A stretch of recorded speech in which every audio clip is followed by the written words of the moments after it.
bercanda kebetulan. Itu jadi makanya Bapak kalau sekarang ya kita sekali lagi mengucapkan terima kasih.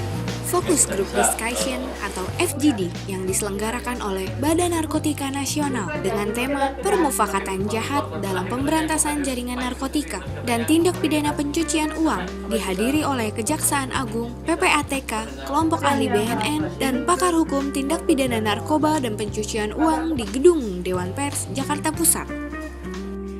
Jen Mandagi berbicara mengenai alat bukti yang terdapat dalam KUHP dapat membuktikan keterlibatan seseorang dalam jaringan pencucian uang. Pembuktian tentang adanya permufakatan jahat dalam arti enterprise conspiracy yang sangat luas ini menggunakan pasal 86 Undang-Undang Narkotika tadi, yaitu baik dengan alat bukti seperti tercantum dalam KUHP maupun keterangan, yaitu keterangan saksi, keterangan ahli, dokumen, keterangan tersangka, petunjuk, serta bukti lainnya, maupun ditambah menurut pasal 86 bukti-bukti elektronik seperti informasi yang diucapkan, dikirimkan, diterima, dan disimpan, dan seterusnya.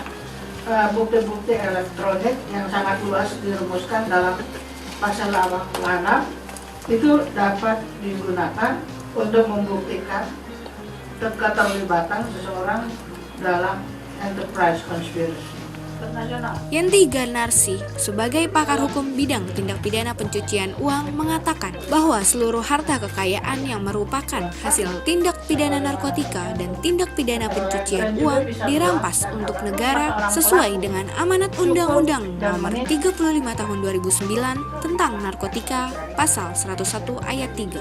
Hanya memperluas siapa yang harus bertanggung jawab secara pidana terhadap orang-orang yang terlibat narkotika dan pencucian uang, di mana tindak pidana narkotikanya itu ternyata kemudian dilakukan secara sindiket atau jaringan, dan ini betul-betul memang kalau narkotika masuk kepada